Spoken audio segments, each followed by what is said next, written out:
10ஆம் வகுப்பு படிக்கும் மாற்றுத்திறனாளி மகனுக்கு கால்களாக இயங்கும் தந்தை. என் முதல் நாயகன் நீ, வாழ்வின் காவலன் நீ.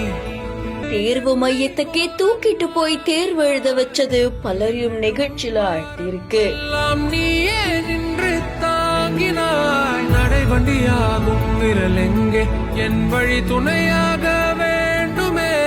அரவணைப்பாகும் குரல் எங்கே, அதை மீண்டும் கேட்கத் தோன்றுமே. ராமநாதபுரம் மாவட்டத்துல 10ஆம் வகுப்பு பொதுத் தேர்வு நடந்துகிட்டு இருக்கு. தேர்வு மையங்கள்ல 156 பள்ளிகளை சேர்ந்த 16,412 மாணவர்கள் தேர்வு எழுதிட்டு இருக்காங்க.